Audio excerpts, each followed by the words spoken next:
This is live in Biseni Bush, you can see. And this is the, please stand. Let me ask you some questions here. You are in charge of these cows, right? Yeah? Come, I'm talking to you. I talk to you now. I'm talking to you. Stand. Oh, listen. Come now, come. You don't know me. Where did they fear? You don't know me. You go snap me now. Why you not go snap you? You know me, Abi? Not snap you. What you want to do? Wait, I want to ask you something. Ask me now. Oh, yeah, stand. No, they rush. Come. If you carry me play, you will not like what I'll do to you. You hear me? I said stand. I want to talk to you. I will leave and leave. Wait.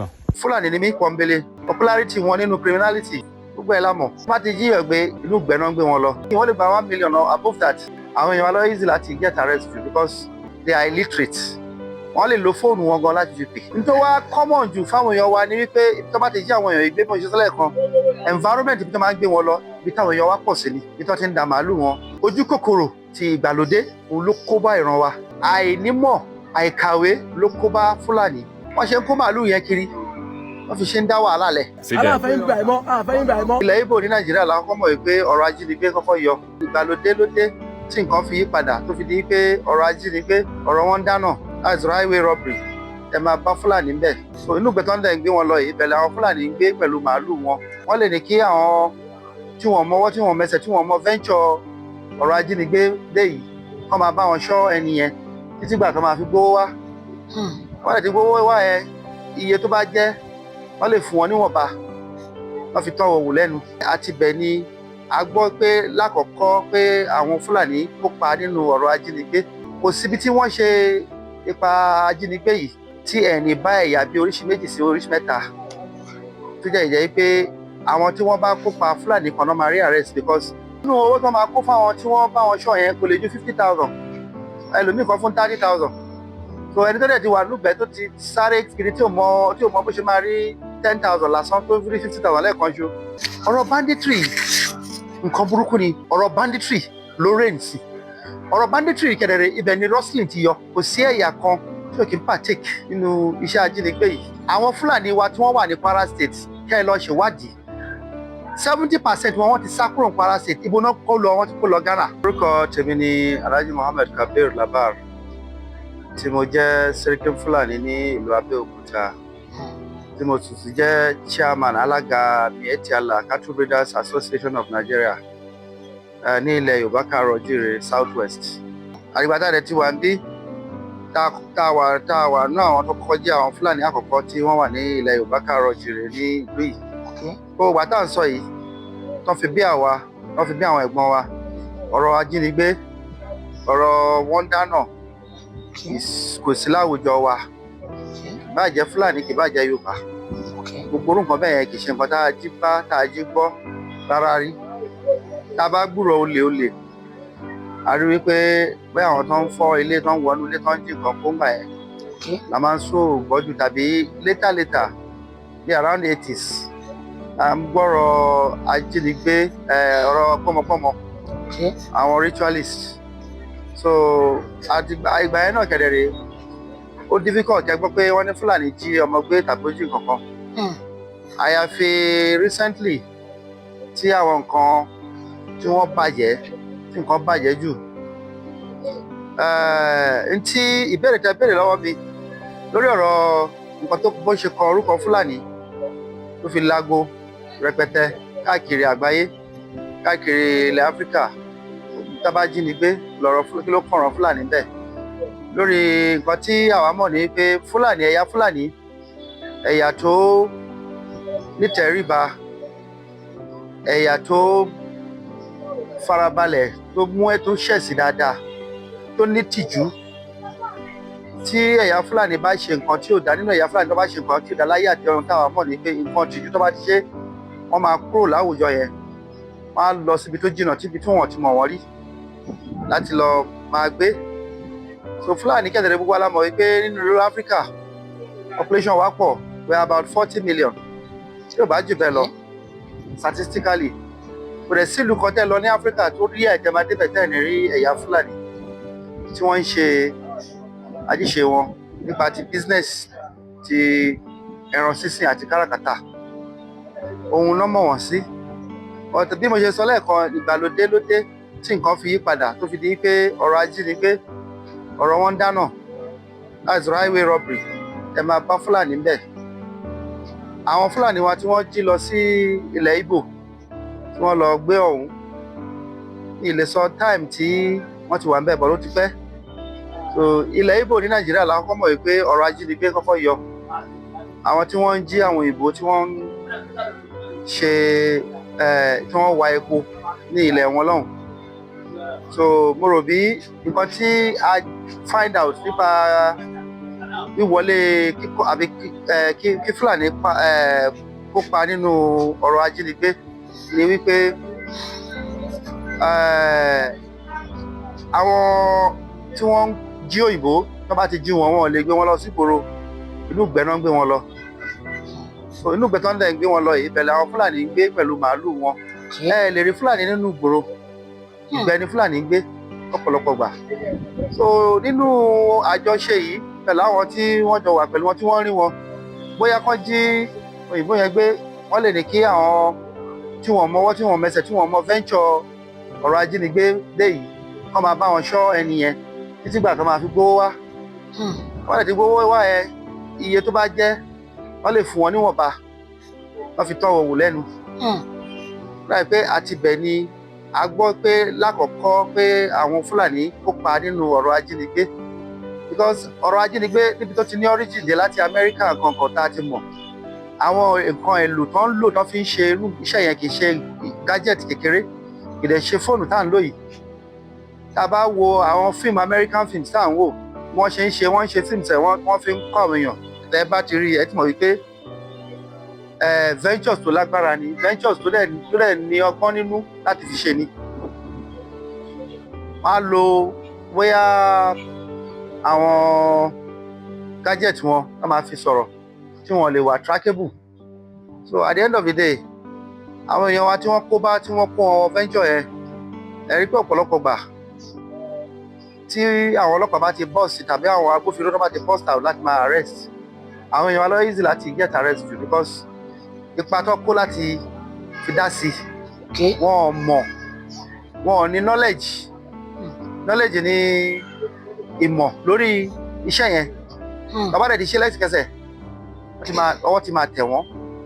So tọ́wọ́ bá rẹ̀ ti tẹ̀ wọ́n àwọn òkè sáré jẹ́wọ́ wípé àwọn báyìí ni wọ́n jọ ṣe iṣẹ́ yìí lọ́pọ̀lọpọ̀ gbà that is tilẹ̀ Ìgbò ni mò ń sọ. So wẹ́rẹ́wẹ́rẹ́ iṣẹ́ tó jẹ́ pé ọ̀làjú ti dé bá oníkálukú wọ́n ti ń kópa nú ẹ̀.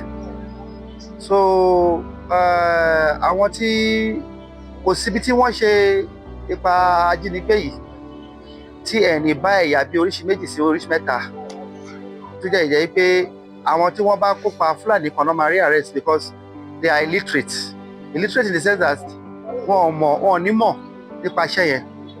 Bàbá rẹ̀ ti ṣe wọ́n lè lo fóònù wọn gan láti fi pè. So ìwọ tó dẹ̀ mọ̀ pé o jíyàn gbé láìní ẹ ló fi kọ́ọ̀lù pé kán kóye kan bá wá ìbá tó bá dẹ̀ mọ̀ wípé láì wọ́n máa track ẹ̀ wọ́n máa get ẹ̀ ò ní lò ó. So ìdí tí ó fi rampant nìyẹn tó bá dẹ̀ ti àwọn nínú experience tá ti gbọ́ rí tó bá ti jíyàn gbé wọ́n lè gba 1 million or above that. Ipa inú owó tó máa kó fáwọn tí wọ́n bá wọn ṣọ́ yẹn kò lè ju 50,000 ẹlòmíì kan fún 30,000. So ẹni tó dẹ̀ ti wà lúbẹ̀ẹ́ tó ti sáré kiri tí ò mọ bó ṣe máa rí 110,000 lásán tó rí 50,000 lẹ́ẹ̀kan ṣo ẹ mọ̀. So gbogbo tẹ bá béèrè tẹ bá interview lọ́dọ̀ àwọn agbófinró wa sọ fún yín kò sí ẹ̀yà kan tí ò kí ń partake nínú iṣẹ́ ajínigbé yìí. Nítorí wá common jù fáwọn èèyàn wa ni wípé tó bá ti jí àwọn èèyàn ìgbé fún ìṣẹ́sílẹ̀ kan environment ibi tó máa ń gbé wọn lọ ibi táwọn èèyàn wa pọ̀ sí ni ibi tó ti ń da màálù wọn ìka wọn ẹgbẹ́ ibẹ̀ náà lè máa gbé irú èèyàn bẹ́ẹ̀ lọ.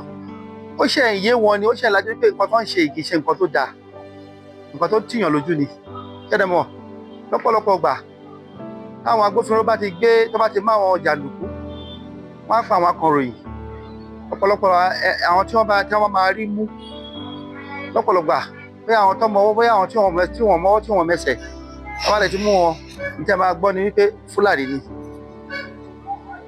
origin of kidnapping kì í ṣe Nàìjíríà ló ti bẹ̀rẹ̀ àwọn òyìnbó náà gbé jáde kì í ṣe origin Fulani but àìnímọ̀ ẹ̀ báwọn èèyàn wá ṣe gbà wọ́ àwọn tó jẹ́ jàǹdùkú wa tí wọ́n wọ̀ because kò sẹ́yà kan tí ò ní jàǹdùkú tiẹ̀ ló ti jẹ́ pé ó rampant gbogbo àti bá ti ṣe wọ́n á rí wọn mú bá lè máa mú àwọn èèyàn náà máa mú bẹ̀ so nínú àjọṣe wa èmi gẹ́gẹ́ bí olórí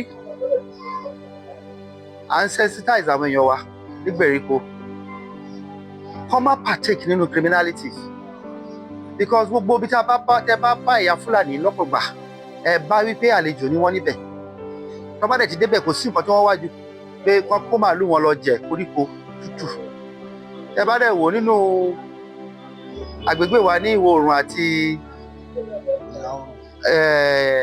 ìwọ̀ oòrùn that is south ẹ rí pé lásìkò ẹ̀rùn ọ̀pọ̀lọpọ̀ gbà bẹ̀rẹ̀ máa bá àwọn Fúlàní jù tí wọ́n kó màálù wọn wá because ibẹ̀ ní ilẹ̀ tútù wà ibẹ̀ lòjò máa ń tètè rọ̀ ibẹ̀ làwọn odò ńláńlá tí wọn kì í gbẹ́ wà so lẹ́gbẹ̀ẹ́ odò yẹn lẹ ti máa rí àwọn koríko táwọn ẹran wa ń jẹ so lórí ọ̀rọ̀ pasture ni àwọn èèyàn wa ń bá kiri tí wọ́n fi ń kó bára wọn àbí tí wọ́n fi ń kó sí àkóbá ní gbogbo àyè so ló fi di àfisọnilórúkọ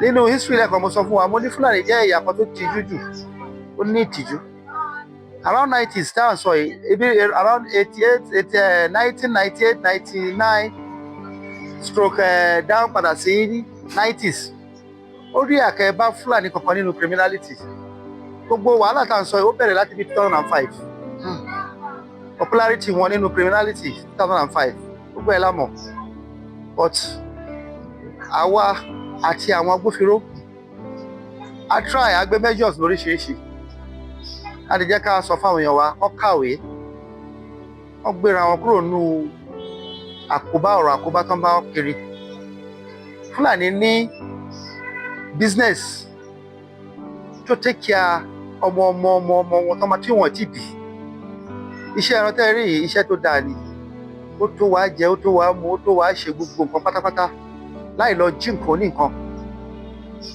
láì fi nǹkan tiẹ̀ bà nǹkan ní nǹkan jẹ́ ní gbogbo gbà ìran wa wọn tó ṣì but ojú kòkòrò tá a mọ̀ sí ti ìgbàlódé òun ló kó bá ìran wa tó dẹ̀ kó bá ìran tó pọ̀ jù tó dẹ̀ pé ọ̀rọ̀ mídíà wà nínú nǹkan tí wọn ò rí sọ sí tí wọn ò jẹ́ kó tọ́ ọ̀rọ̀ bẹ̀ yọ ṣọ́rọ̀ àwọn ọmọ yahoo la fẹ́ sọ ni nínú àwọn ẹ̀yà míì àbọ̀rọ̀ ritualist táwọn èèyàn ń ṣe ritualism àti yahoo ó popular ó pọ̀ ju criminality kidnapping lọ ní Nàìjíríà láwa yìí wọn ń gbúrò àwọn yẹn wọn ń gbọ́ record criminality wọn ó dẹ̀ ṣẹlẹ̀ ó dẹ̀ lọ yahoo ló máa jókòó ló máa wipe out account ẹlòmíì máa fa gbogbo owó ẹ̀ láì ní traces tí ò dẹ̀ ṣiṣẹ́ fún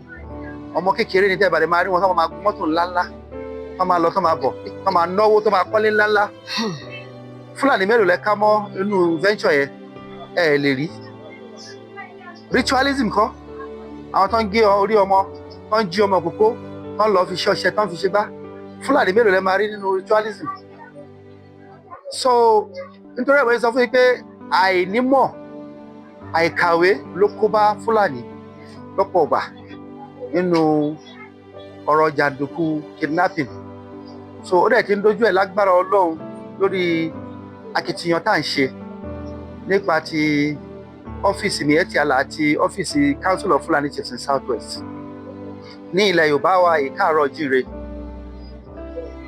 ní ilẹ̀ Yorùbá káàárọ̀ jíire a lè gbà kírú ẹ̀ máa ṣẹlẹ̀ wọ́n dẹ̀ máa indict community wa wọ́n máa tọ́ka sí wa wípé àwa la ṣe gbájú lórí criminality à ń try láti sọ fáwọn èèyàn wa kán dúró kán kọ gbogbo nǹkan tó jẹ́ ọ̀rọ̀ jàǹdùkú kúrò nínú ayé wọn kán bá àwọn ọmọ wọn sọ̀rọ̀ àwọn ọmọ wọn lọ kàwé kọ̀ọ̀kan ọ̀kàwé wọ́n níṣẹ́ tó máa ṣe iṣẹ́ àjíbá wà lé but kí wọ́n tún kọ́ bí ara sí láti máa kàwé láti ní ẹ̀kọ́ ti ìgbàlódé kán lè mọ̀ bó ṣe máa yẹra wọn kúrò nínú ìyà àti ìtọ́kasí tí wọ́n ń tọ́ka sí fún wọn.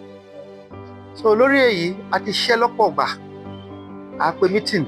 Kò sí state kan nílẹ̀ Yorùbá káàrọ̀-o-jíire tí a ò ní chairman tó ń ṣe àmójútó irú nǹkan báyìí, tó dẹ̀ ń ṣe àmójútó ìbásọ̀rọ̀ ní ti ìṣítí fún ìbáṣepọ̀ láàrin ẹ̀yà wa àti àwọn ọmọ ẹ̀yà wa tí wọ́n gbà wá lálejò níbi tá a wà lórí ìbágbépọ̀ àlàáfíà àti ìlọsíwájú ìlú wa Nàìjíríà lápapọ̀. Èmi tí mo bá yín sọ̀rọ̀, Fúlàní ni mí pọ́nbélé, Fúlàní bòróró, but Abẹ́òkúta náà bí mi sí. Ibí mo mọ̀, ibí mo dàgbà. Ẹ̀gbọ́n mi tó ti papòdà, ibí iná bí sí. Bàbá tí ó bí mi lọ́mọ, ibí ló papòdà sí. Ó lò tó 70 something years níbí. Àǹtí mi ṣì wà láyé, ṣe 70 something years. Wọ́n wà l'Abẹ́òkúta yìí. Ṣé ni irú àwa ìmáma wa dì ká máa wá lọ jíyàn gbé? Kí la fẹ́ gẹ́nì nínú ẹ̀ pẹ̀lú nǹkan tá a ti gẹ́nì bọ̀ láti ilẹ̀?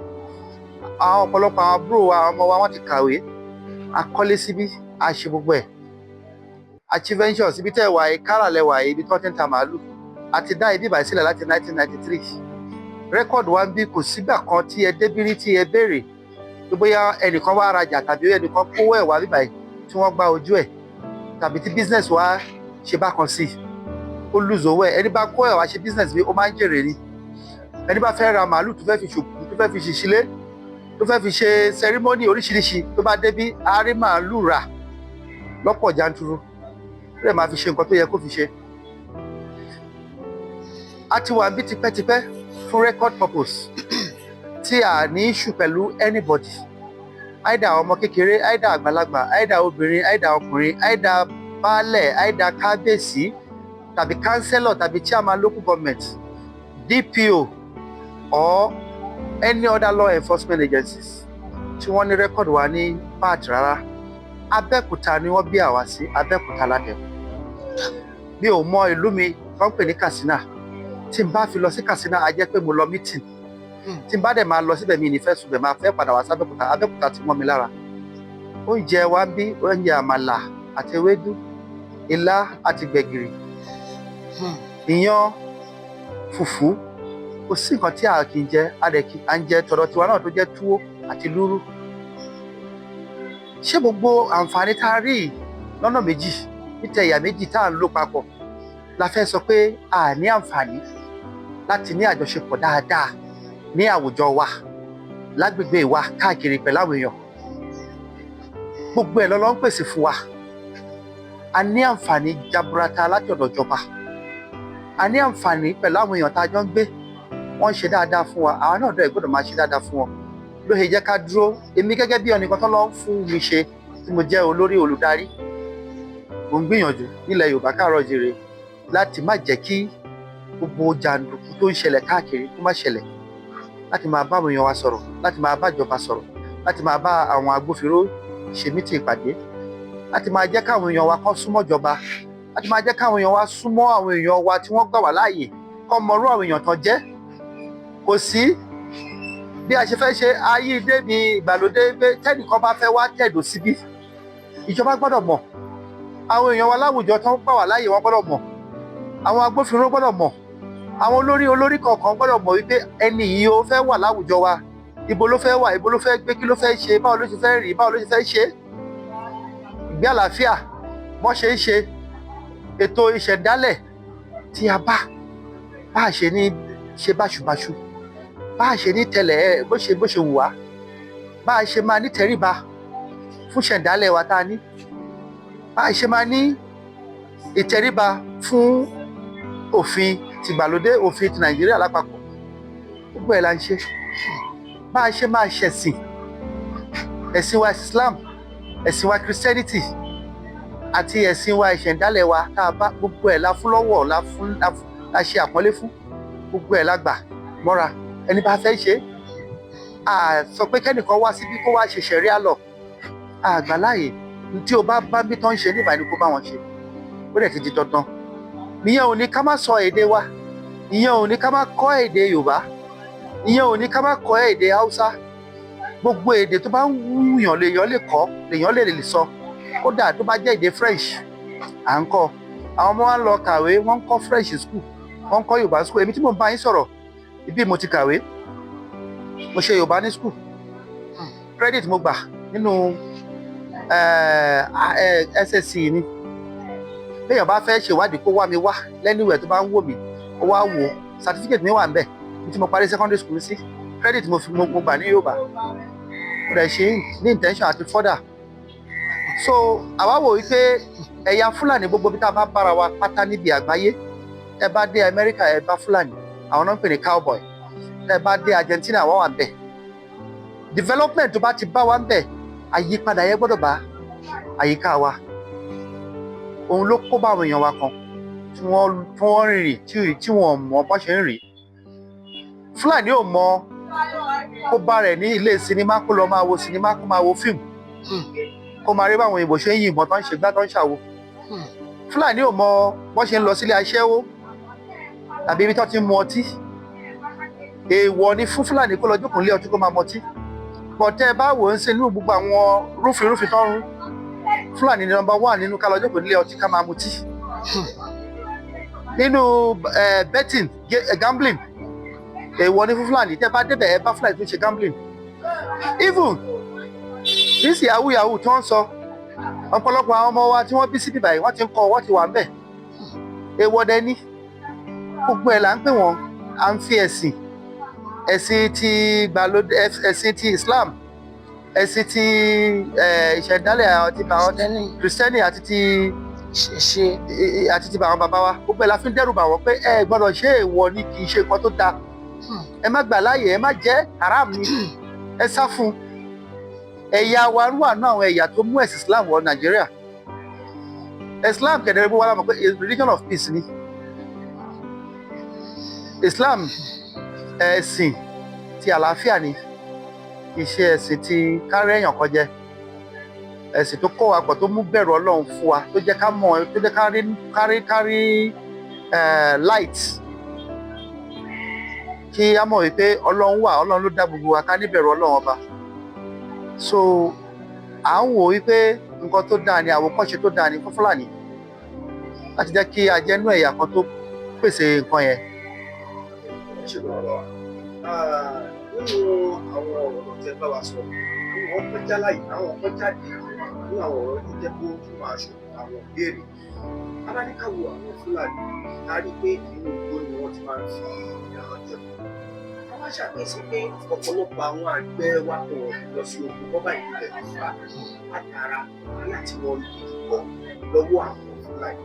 Ẹ̀yin gẹ́gẹ́ bí olórí, ìjọ ti ṣẹlẹ̀ ní àwọn àsìkò kọ̀ọ̀kan nígbà kan jẹ́ pé ẹ̀yà Yorùbá wá fi ẹjọ́ àwọn Fúlàní sùn, wọ́n wá fi ẹjọ́ wọn sùn, àwọn ìgbésẹ̀ wọn.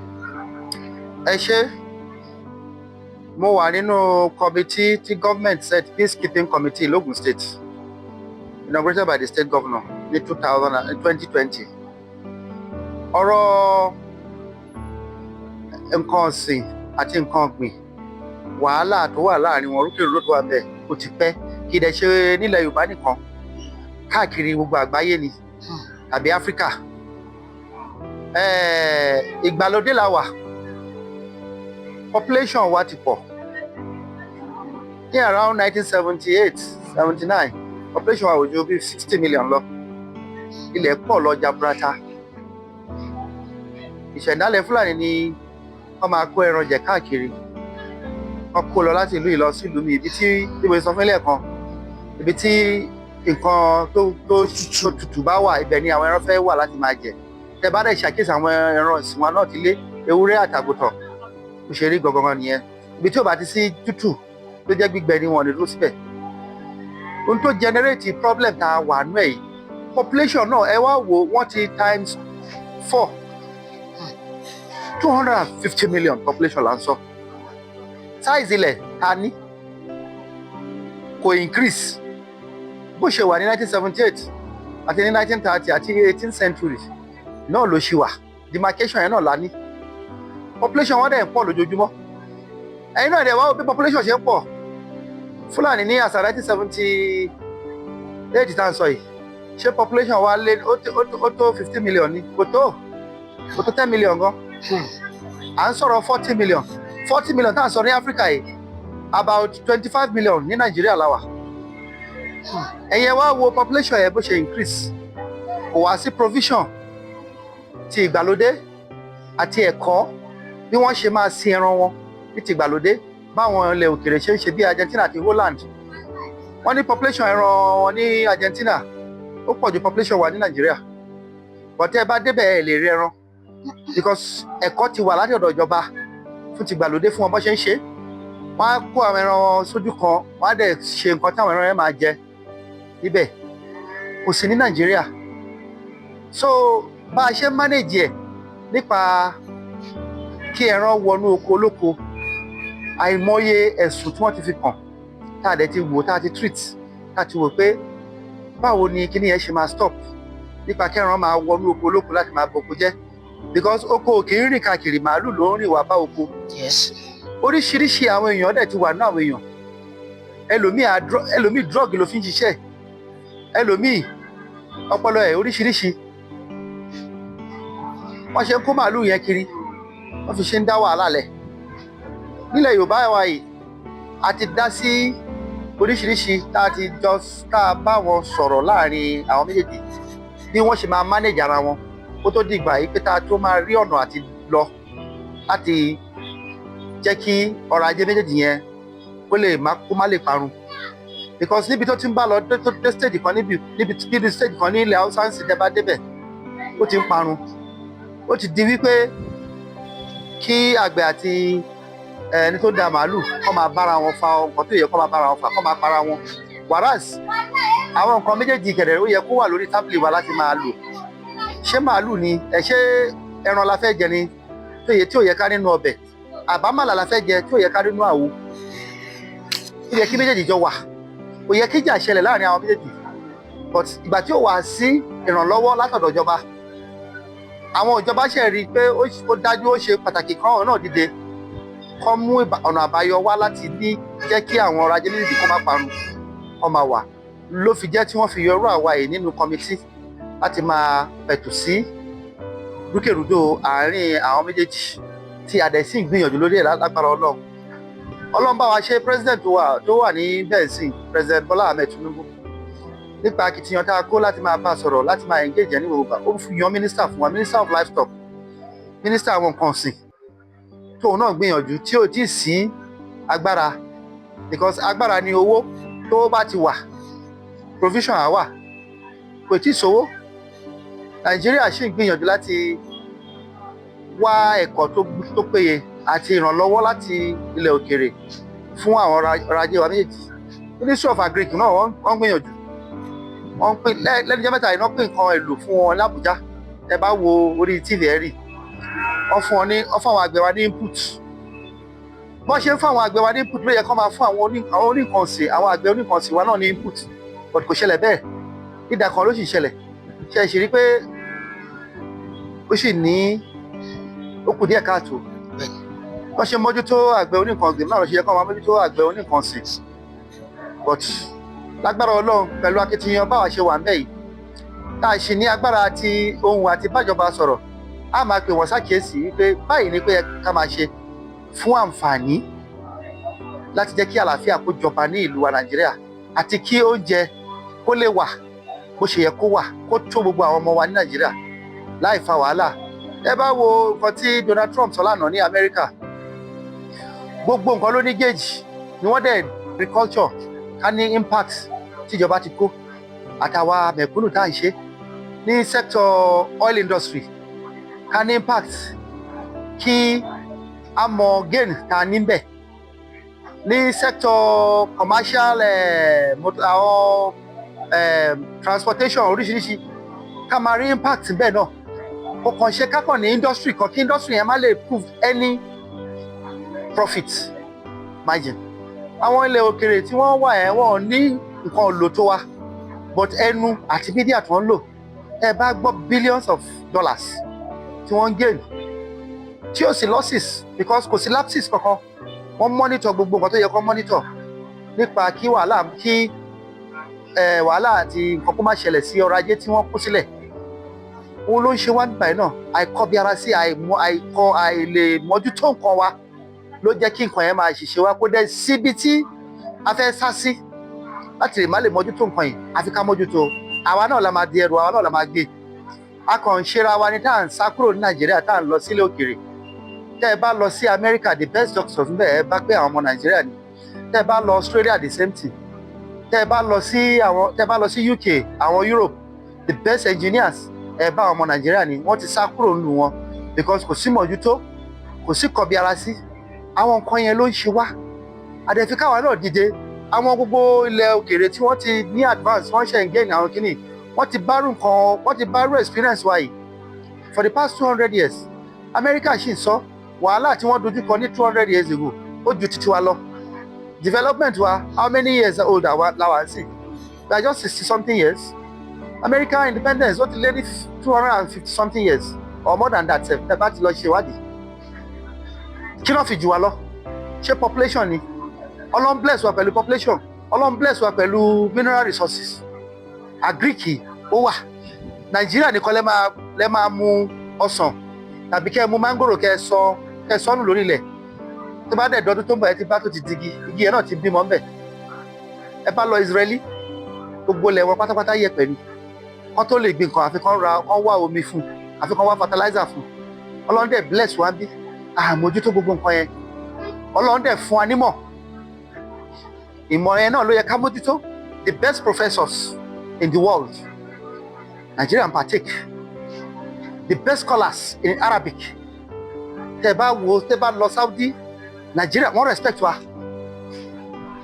The best oil industry, Nigeria náà ni. Kí ló wá ń ṣe wá? Ká lè mójútó ra wa, ká ṣera wa lọ́wọ́ ṣùṣù, ká dẹ̀ ṣera wa nìkan, ká sọ difference wa nù, ká wò wípé eléyìí àlejò tọ̀hún gbá, ká sọ̀rọ̀ yẹn ká sọ yẹn nù. Ẹni tá a bá mọ̀ pé ó lè ṣàkitiyan láti tún nǹkan ṣe, ká mú un lé gẹ́gẹ́ bí ẹni tó lè ṣe nǹkan fún wa, ó dẹ̀ ṣe, ó dẹ̀ rí bó ṣe yẹ kó rí. Sentiment, religious instinct, tribal instinct, òun ló ń dà wá láàmú. Ìgbà tá a bá dẹ̀ ti sọ yẹn nù, tá a múra wa nìkan ṣoṣo, ẹ rí pé à ń ṣe àṣeyọrí. Ẹ rí pé àwọn ọmọ wa wọn ò ní máa sá kúrò nílẹ̀ yìí kó máa lọ sílé òkèèrè. Ẹ rí pé àwọn ọmọ wa wọn ò ní máa jí láàárọ̀ kó máa gbọ́kadà kó máa ṣọ̀kadà kiri. Tó yẹ kó máa ṣẹlẹ̀ ní káwọn ọmọ wa máa jí láàárọ̀ kó máa wọnú fáàmù wa, kó máa mójútó nǹkan tá a gbìn, kó máa mójútó nǹkan ọ̀sìn wa. Ohun tó ṣe kókó nìyẹn. Ká tó rí epo nígbà kan, agriculture ló gbélé yìí dúró lórí ọ̀rọ̀ IGR. Ọ̀rọ̀ 1977-78 náà ni mo sọ yìí. Ká tó rí epo, gbogbo àwọn èèyàn wa táwà ní gbèríko tó wà lábúlé, wọ́n tó máa sá lọ sékòó, kán máa lọ wá nǹkan tí wọn ò gbé sọ́hùn, kán máa lọ wá kùsà epo. Abúlé náà wà, wọ́n ń gbin kòkó, wọ́n ń gbọ̀gẹ̀dẹ̀, wọ́n ń gbin pákí, wọ́n ń gbọ̀dùkún, wọ́n ń sin ewúrẹ́, wọ́n ń sin ẹdìẹ. Kò sọ́mọ kan tẹ́ máa bí sí tó máa fẹ́ jókòó lábúlé tó máa tábúlé ṣe. Ìgboro tí a wá ń sá lọ bá, gbogbo ẹ̀ ti tán, kò sílẹ̀ ń bẹ̀ mọ́. Ṣé báwo náà ń sá wá sábẹ́kúta, gbogbo àwọn gbèríko àwọn abúlé wa náà ń padà lọ ṣe company sínsìn. So tó fi túmọ̀ wípé a fẹ́ akọ̀, a máa padà ṣe nǹkan tó yẹ ká ṣe kí Nàìjíríà lè da kó padà sí ipò rẹ̀ ní ti aṣíwájú nínú ẹ̀yà blacks, ẹ̀yà dúdú. Káwá wò sàfihàn corporation parasite ọ̀rọ̀ báyìí. Wọ́n pé ó fẹ́ jẹ́ pé ilẹ̀ ní ìpànìyàn tó ti gbalẹ̀ ọdún lè jẹ́ àwọn àìkú Fúlàní. Èyí ló jẹ́ káwọn ọmọ Yorùbá kan máa sọ pé ṣeéṣe kò ṣe pé àwọn Fúlàní fẹ́ gba Kwara tó bá wá jẹ́ bẹ́ẹ̀. Ìlú wo gan-an ni Fúlàní ti wà? Ẹ ṣé, ìbéèrè tẹ́ béèrè yìí, ìlú tí Fúlàní ti wá, gbogbo la mọ̀ wípé ilẹ̀ Haúsá ni Fúlàní bá wá sí ilẹ̀ Yorùbá. Kì í dẹ̀ ṣe century bí 18th 17th century ni tá à ń sọ yìí. Lórí ọrọ̀ ajé káràkátà náà ni kẹ́ kó ẹran wá kí wọ́n kó òbí lọ sílẹ̀ Haúsá, lọ́rọ̀ ajé ti wà. Kì í ṣe Fúlàní nìkan, Arab, Haúsá, Fúlàní àtàwọn ẹ̀yà Ọ̀tápà oríṣiríṣi. Yorùbá wọ́n kúrò nílẹ̀ Yorùbá wa yìí, wọ́n lọ sílẹ̀ Haúsá tí kì í ṣe nì. Tẹ́ bá dé Kánò, tẹ́ bá dé Sókótó, ẹ bá àgbègbè ibi tí àwọn Yorùbá tẹ̀dó sí wọ́n wà bẹ́ẹ̀. Bẹ́ẹ̀ náà ni ti ẹ̀yà tó kù, ẹ̀yà Haúsá ni, ẹ̀yà Fúlàní ni. Tẹ́ bá wá sí South bí ẹ rí ibi tí wọ́n tẹ̀dó sí lórí ọ̀rọ̀ business transaction tá a jọ ń ṣe láàrin ara wa. Ẹ fẹ́ yọ àfún ṣúgà bó ṣe rí nìyẹn, exchange ta ní láàrin ara wa nìyẹn. Ní tí a lè gbìn ní ilẹ̀ Yorùbá wa bí tó lè so níbí kò tí ò lè so nílẹ̀ Haúsá náà máa fẹ́ gbé lọ sí ilẹ̀ Haúsá láti lọ gba nǹkan tí ò lè ṣe ní ilẹ̀ Yorùbá láti ilẹ̀. Ọrọ̀ ajé tó wà nílẹ̀ láàrin wa nìyẹn láti ilẹ̀. Origin ibi tí Fúlàní ti bá wọ̀ nìyẹn. Wọ́n dẹ̀ ti ń wá síbí, wọ́n dẹ̀ ti rí pé koríko tí àwọn ò ní àǹfààní láti ní lọ́hùn ló wà níbí báyìí. Lọ́ọ́ ṣe jẹ́ kó máa kó àwọn ìran wọn wá. Lọ́ọ́ ṣe jẹ́ kó bí irú àwa ìsíbí tá a ti jọmọ ibi báyìí. Bọ́ọ̀bà tiẹ̀ gbà wá láyè pé a jẹ́ ọmọ bí ibi náà bí wá sí, ibi là dàgbà sí, ibi là mumi sí, ibi là pọ́n sí, ibi là mọ gbogbo nǹkan. Ọ̀rọ̀ Kwara tẹ́ ń sọ yìí, ọ̀rọ̀ banditry tó ń ṣẹlẹ̀ káàkiri ilẹ̀ Nàìjíríà kì í ṣe Kwara nìkan. Ó wà Niger, ó wà ní Kebbi, ó wà ní Zamfara, ó wà ní Katsina káàkiri. Ọ̀rọ̀ banditry nǹkan burúkú ni tó kópa nínú kó bá Fúlàní ní wàhálà, kó bá àwọn ẹ̀yà tó bá wà bẹ́ẹ̀ ní wàhálà. Wọ́n á lọ sí àgbègbè àwọn bandits tí wọ́n ti recruit ara wọn tó ti rí pé venture bí a ṣe sọ̀rọ̀ kidnapping tó reign tẹ́tẹ̀lẹ̀ ó ti kúrò. Ọ̀rọ̀ banditry ló reign sí. Ọ̀rọ̀ banditry kẹ̀dẹ̀rẹ̀ ibẹ̀ ni rustling ti yọ. Rustling ni kán lé màálù bí 20, bí 40, bí 50, bí 100 kán lé lọ lẹ́ẹ̀kan ṣo. Kí wọ́n wọ àgbègbè, kí wọ́n pa àwọn èèyàn tó wà níbẹ̀, kí wọ́n kó iyọ̀, ẹdìyẹ, epo, machine, gbogbo nǹkan tó bá wá jẹ́ tó lè jẹ́ kí wọ́n lò tó já wúlò fún wọn, wá jí gbogbo ẹ̀, wọ́n á pa àwọn èèyàn tó wà níbẹ̀, wọ́n á kó lọ. Olóńṣẹlẹ̀ ní Kwara State. Ẹrù ìjọba dẹ̀ ni, kì í ṣe ẹrù community, kì í ṣọ̀rọ̀ Fúlàní. Tẹ́ ẹ bá dé Zamfara lénìí níbi tó ti bẹ̀rẹ̀ ní Nàìjíríà, lóòótọ́ bí mo ṣe sọ fún ilé ẹ̀kan, gbogbo àgbègbè ibi tí kìíní ìṣẹ̀lẹ̀ ibi táwọn Fúlàní wá ń gbé ni, ibi tí wọ́n ti sọ di ga wọn, ibẹ̀ ni kìíní yìí máa ń kópa sí. Ṣé tó bá lé ẹran lọ, ṣé wọ́n lè kó ẹran lọ sóko sí ni?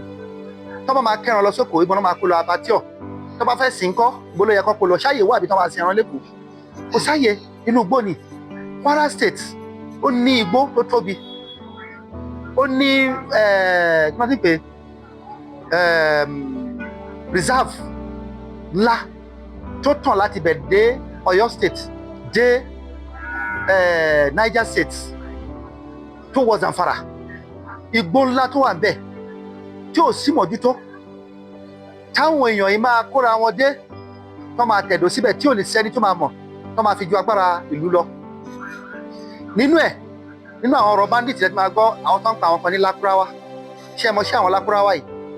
Tó bá dé gbogbo tó bá ti bá Fúlàní tó ní ẹran, wọ́n á ní kí Fúlàní tó ní ẹran tó ní 20, nínú 20 yẹn àfi kó yọ̀ǹda 5 nínú ọdún kan kó mú 15. Òfin wo, constitution wo ló sọ orú eléyìí? Àwọn yẹn Fúlàní náà bá dé o. Tó bá dẹ̀ ti mọ̀ pé olówó kan wà níbẹ̀ tó lówó dáadáa tó ní bí mọ́tò 10, nínú mọ́tò 10 yẹn wọ́n lè ní kó ta 2, ó fún wọn lówó, kó dẹ̀ mú 18 dání. Islam wo ló sọ pé ká ṣe orúkọ bẹ́ẹ̀ yẹn? Ẹ̀yà Christianity wo ló ní nínú ìwé Christianity mímọ́ wo ló ní kan ṣe kéèyàn máa ṣe rẹ̀ kó máa gba nǹkan ní 2 class? So nǹkan tó ń ṣẹlẹ̀ lórí ọ̀rọ̀ banditry àti criminality tó ń ṣẹlẹ̀ ní North àti Kwara State, because Kwara State náà já sí North Central, boundary South West ilẹ̀ Yorùbá wa ní Kwara. Àwa náà a gbìyànjú nílẹ̀ Yorùbá wa tá a jẹ́ Fúlàní bí, tá a wò wípé a bá ìjọba sọ̀rọ̀ láti ṣèrànlọ́wọ́ lórí ìgbésẹ̀ kọ́lọ́ má jẹ́ kí ọ̀rọ̀ banditry ti Kwara State kó kọjá ibi tó wà yẹn kó dé ilẹ̀ Yorùbá, kò dẹ̀ ní dé níbà lágbára Ọlọ́run. Àwọn Fúlàní wa tí wọ́n wà ní Kwara State kẹ́ ẹ lọ ṣèwádìí, 70% wọ́n ti sá kúrò ní Kwara State. Ibo náà kó lọ, wọ́n ti kó lọ Ghana, because tó bá kó wá sí bíbá kì í gbà wọ́n láàyè. À ń bẹ̀rù wípé wọ́n máa lọ jẹ́ bóyá nú àwọn bandits yẹn náà náà dira wọn kọ́ wá gbé bíbá yìí, kì í gbà wọ́n láàyè. Wọ́n ń kọjá lọ sí Ghana, àwọn míì ń kọjá lọ sí Benin Republic, àwọn míì ń kọjá lọ sí Togo, àwọn tí wọ́n ti kúrò nílẹ̀ Nàìjíríà tó ti lọ sọ́hùn tó jẹ́ pé disadvantage ni fún wa ní Nàìjíríà lórí ọ̀rọ̀ ajé ti màálù ẹran jíjẹ tó bá yá sí bóyá Ghana la máa forí lé tá máa lọ ra màálù tá máa jẹ tá máa pa because gbogbo wọn ti ń kó lọ sọ́hùn ibẹ̀ nílẹ̀ wà ibẹ̀ ni ojú ètí là ti máa ṣe ọ̀rọ̀ wàhálà jàǹdùkú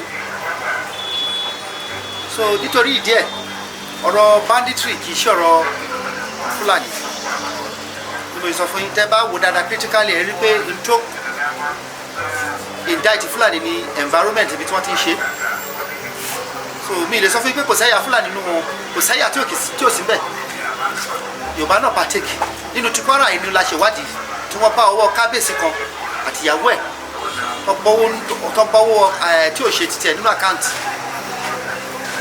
tó jẹ́ pé òun ló accommodate àwọn tó ń ṣe banditry rẹ̀. ní àkótán ìfọ̀kànbalẹ̀ wo lẹ fẹ́ fún àwọn àgbẹ̀ tó wà nínú oko tó jẹ́ pé ọkàn wọn ò balẹ̀ mọ́ báyìí nípa pé láti lè lọ sí oko wọn látara àwọn Fúlàní tí wọ́n fi ẹran jẹko tó dẹ̀ jẹ́ pé tó bá di pé gbọ́n mi sí omi ò tó látara eléyìí ẹ̀mí lè bọ́ ìyẹn lápá kan.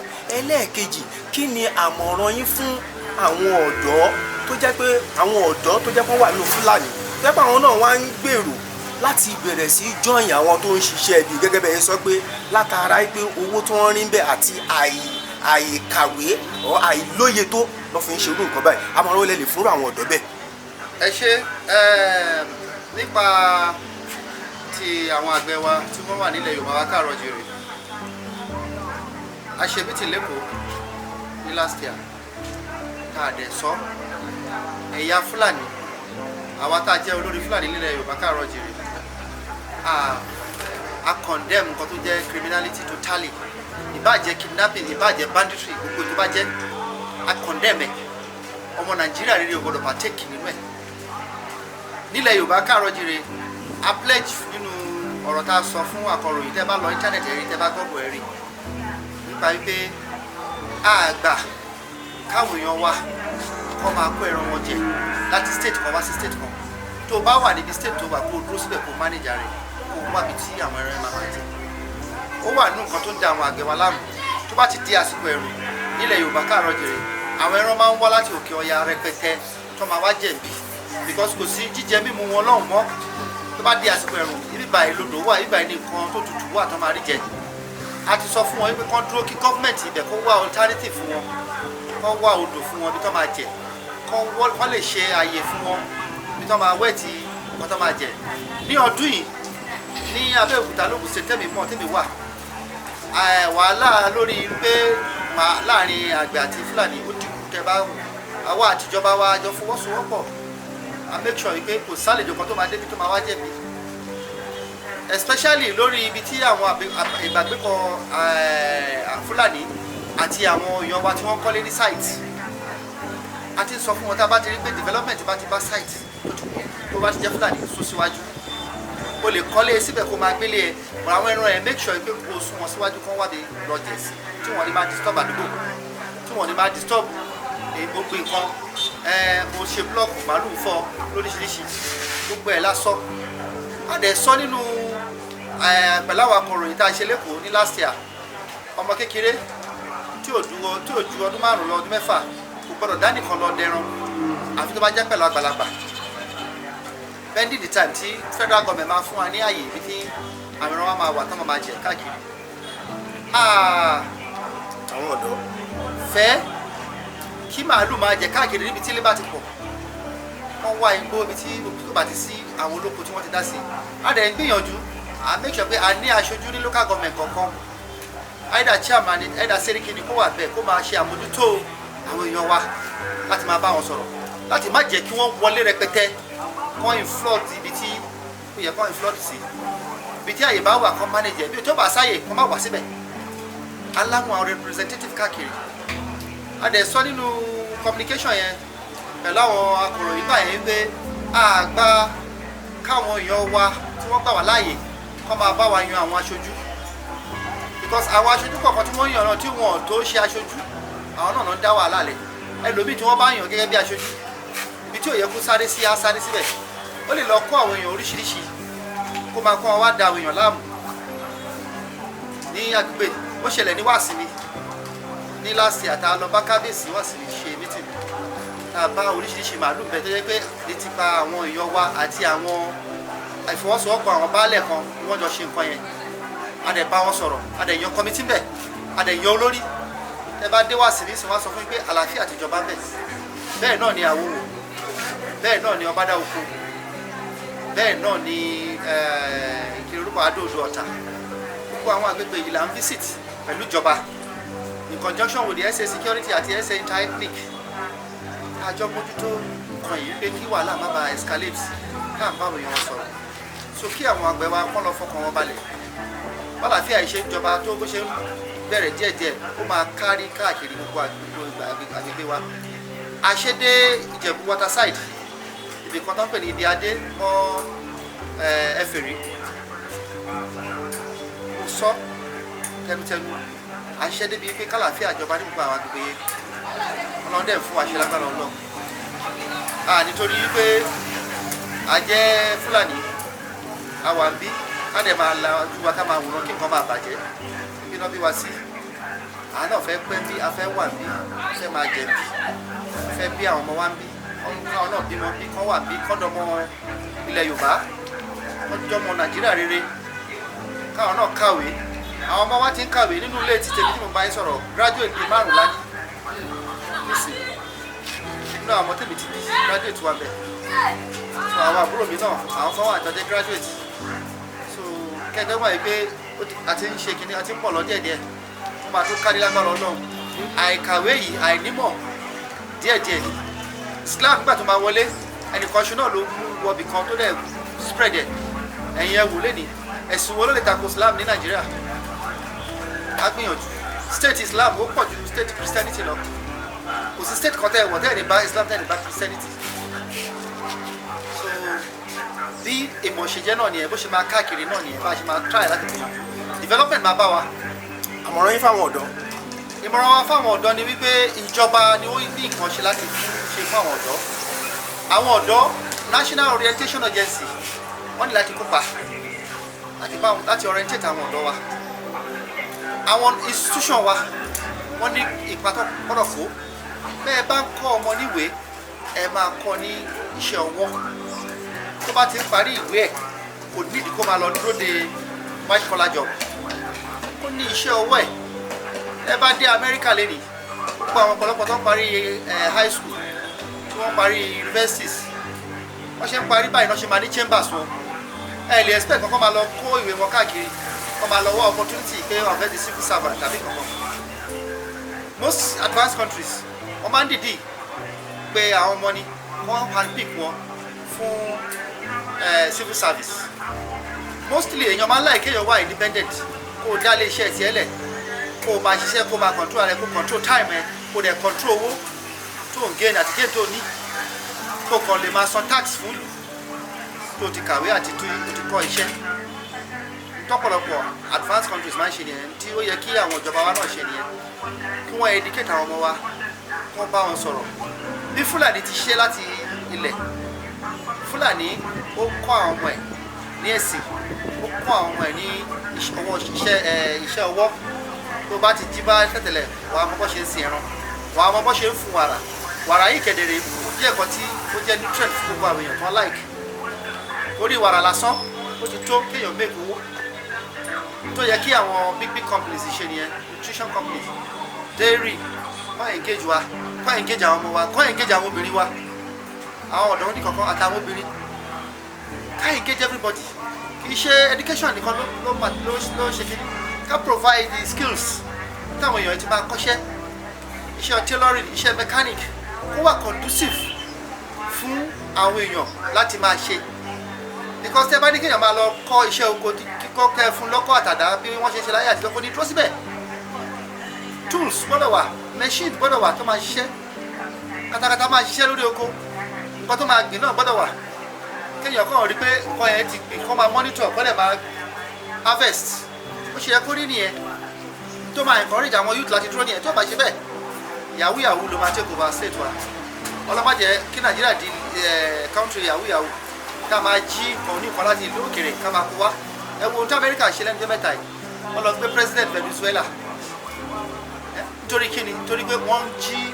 owó Amẹ́ríkà lọ sí ìlú wọn ni wọ́n máa kó drugs tí wọ́n ní wọ́n máa kó wá sí Amẹ́ríkà wọ́n dẹ̀ máa fi yí àwọn èèyàn lórí drugs tó yẹ kó máa lò fún pharmaceuticals wọ́n máa wá tà fún àwọn ọmọ tó ń káàkiri àwọn kéékèèké níta wọ́n máa fi fagbó wọ́n máa fi ṣe nǹkan the same thing náà ló apply fún yahoo the same thing ló apply fún yahoo drugs àti iṣẹ́ yahoo iṣẹ́ kan ṣe náà ló ṣe because téèyàn bá ti ṣe tó ti wọra èèyàn ò lè fi sílẹ̀ tó bá ti jalè tó lè tó mọṣẹ́ tó lè ṣe kò sí bó ṣe fẹ́ fi sílẹ̀ so national orientation agency ó yẹ kó ń ṣe bẹ́ẹ̀ kó máa educate àwọn èèyàn kó tó ń ṣe yẹn kì í ṣe kó tó dá Christian religious leaders káwọn náà máa sọ ní àwùjọ ẹ yé jalè ẹ yé jí nǹkan ní nǹkan ẹ dúró lórí tó jẹ́ nǹkan tí tó yẹ kó máa sọ fún àwọn ọ̀dọ́ wa nìyẹn tó yẹ káwọn ọ̀dọ́ wa máa kọ́ nìyẹn àìkọ́bi ara sí ẹ̀sìn àìkọ́bi ara sí kí ìjọba ṣe iṣẹ́ títí ẹ bó ṣe yẹ kó ṣe òun ló gbé wa sípò tá a wà yìí tí yahoo bá ṣe yahoo tí ó bá ti ró òun ló máa lọ jí ọmọ ọlọ́mọ tó máa lọ pa tó máa fi ṣe ritualist ṣe criminality ò ti dé tabari nǹkan ìkọtẹ́lì agbára ọlọ́run nàìjíríà ti ṣe bó ṣe wù. ó kí gbọ́dọ̀ wà sí kí tí wọ́n ti ń sọ̀rọ̀ látàwọn pé ẹkú làkàyè panu làkàyè mo dẹ̀ kí ẹ̀yin wa tí ẹ wà lé tí ẹ farabalẹ̀ tí a jọ bẹ̀rẹ̀ tí ẹ lè ti pàdé tí bàbá ti yànnà náà fún wa pé àjọṣepọ̀ tó wà láàrin àwa àti Fúlàní kì í ṣe kékeré ọmọ ìyá kan náà ni wá kí á nífẹ̀ẹ́ ara wa gẹ́gẹ́ bí wọ́n ṣe sọ pé ààyè táwọn bá wọn nílùú Abẹ́òkúta ìwé kára tó wà ní Randa 1993 ni àwọn ti débi òkè ìbọ̀sà mo dẹ̀ rí wípé ìfẹ́ tó wà láàrin ẹ̀yà àti àwọn Yorùbá tó wà nínú kì í ṣe kékeré lágbára ọ̀nà ìfẹ́ náà kò ní dùn àwọn máa tẹ̀síwájú ẹ̀yin lọ wá nílé bí ó ṣe ń lọ ní ẹ̀ṣẹ̀ gbọ́ yẹn gbogbo àwa tí a ní àjọṣepọ̀ láàrin àwọn Fúlàní tàbí àgbẹ̀ tàbá ìyá wa ẹ jẹ́ ká ṣe déédéé fún wa nítorí pé ọmọ ìyá kan náà ẹ ṣe ó dìgbà kan. ìrírí mi o ọ̀rọ̀ ń bẹ nínú ìwé kábọ̀ ó ń tẹ́ mọ́ lẹ́mọ́ ó ń tẹ́ ò mọ́ ẹ ò mọ̀ rárá ọ̀rọ̀ ń bẹ nínú